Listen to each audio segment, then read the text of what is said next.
અમદાવાદમાં આરોગ્ય વિભાગે કરી છે મોટી કાર્યવાહી, જ્યાં પ્રહલાદનગર પાસે આવેલું મેકડોનાલ્ડ સીલ કરી દેવાયું છે।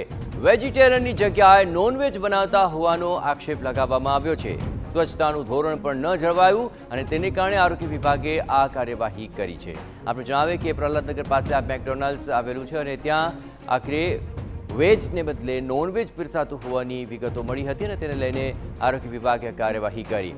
તો આ ઉપરાંત ગોતાની કૃષ્ણા ડેરી પણ સીલ કરી દેવાય છે, જ્યાં અમદાવાદમાં 85 શંકાસ્પદ ખાદ્ય નમૂના લેવાયા। 528 એકમોમાં ચેકિંગ હાથ ધરાયું હતું અને આ ચેકિંગ દરમિયાન 128 એકમોને નોટિસ ફટકારાય છે। આરોગ્ય વિભાગના ચેકિંગમાં ₹5,88,000નો દંડ પણ વસૂલ કરવામાં આવ્યો છે। તો અલગ અલગ જે ખાદ્ય એકમો છે તેની અંદર આ ચેકિંગની પ્રક્રિયા હાથ ધરાઈ હતી। તેમાંથી 128 જેટલા એકમોને નોટિસ ફટકારવામાં આવી છે કે જ્યાં આરોગ્ય વિભાગના ચેકિંગની અંદર ગફલત જણાઈ હતી અને એ ચેકિંગ દરમિયાન જે ખાદ્ય પદાર્થોની અંદર સ્વચ્છતા ન જળવાય અને અન્ય બાબતો સામે આવતા 5,88,000નો દંડ પણ વસૂલવામાં આવ્યો।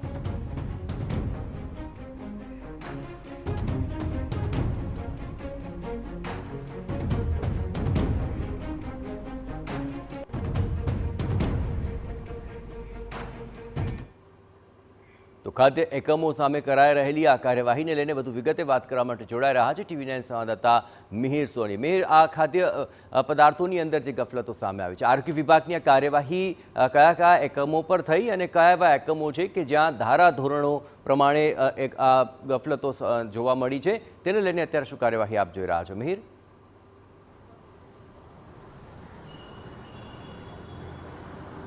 જયેશ, ફરી એક વખત શહેરની જાણીતી જે રેસ્ટોરન્ટો છે તેમાં અનહાઇજેનિક કન્ડિશનમાં હોવાના જે એકમોની ફરિયાદ છે કોર્પોરેશનને મળી હતી અને તેવા 198 એકમો છે તેને નોટિસ આપી અને સીલ કરવાની કામગીરી છે તે કરવામાં આવી છે।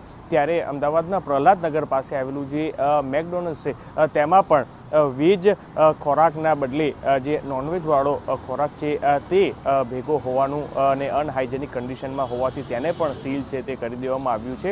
આ દ્રશ્યો છે કે જે અમદાવાદનું જે પ્રહલાદનગર પાસે આવેલું જે સફલ પેગાસ બિલ્ડિંગમાં આવેલું જે છે આ મેકડોનલ્ડ્સ, જ્યાં આગળ વેજીટેરિયન ખાદ્ય પદાર્થ બનાવવાના બદલે નોનવેજ ખાદ્ય પદાર્થ બનાવવા અંગેની ફરિયાદ અને અનહાઇજેનિક કન્ડિશનમાં જોવા મળતા જાહેર હિતમાં ક્લોઝર કરવામાં આવ્યું છે।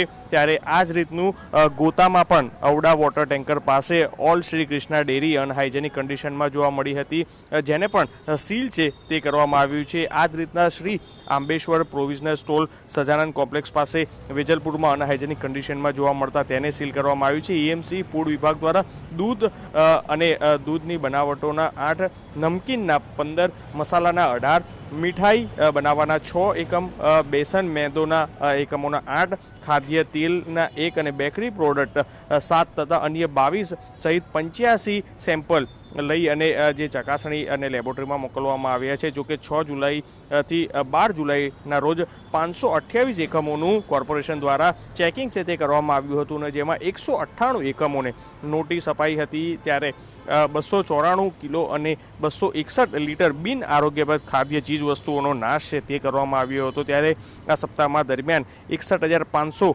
દંડ છે તે પણ વસૂલ કરવામાં આવ્યો હતો। ત્યારે હાલ આ દ્રશ્યો કે જોઈ શકાય છે કે જે આગળ વેજીટેરિયનની જગ્યાએ નોનવેજ બનાવવા બદલ અને અનહાઇજેનિક કન્ડિશનમાં હોવાથી તેને સીલ છે તે કરવામાં આવ્યું હતું। એટલે અમદાવાદ કોર્પોરેશન દ્વારા જે સંયુક્ત રીતના અલગ અલગ જે તમામ જે ચેકિંગ છે તે કરવામાં આવ્યા હતા અને ત્યાં આગળ આ અનહાઇજેનિક કન્ડિશનમાં જે ખાદ્ય ખોરાક છે તે મળી આવ્યા હતા અને જેને લઈને આ કાર્યવાહી છે તે કરવામાં આવી હતી અને આગામી સપ્તાહમાં પણ કોર્પોરેશન દ્વારા આ જ રીતનું જે ફરિયાદો મળી છે ત્યાં આગળ ચેકિંગ છે તે કરવામાં આવશે। પરંતુ હાલ આ નોટિસ આપી અને લાખો રૂપિયાનો દંડ છે તે પણ ફટકારવામાં આવ્યો છે। બિલકુલ મિહિર, તમામ ગતિવિધિઓ પર આપ નજર રાખજો। તો મિહિર જણાવ્યું તે પ્રમાણે 128 જેવા આવા એકમો કે જેની સામે આ દંડનાત્મક કાર્યવાહી કરાઈ છે, 5,88,000નો દંડ વસૂલ કરવામાં આવ્યો।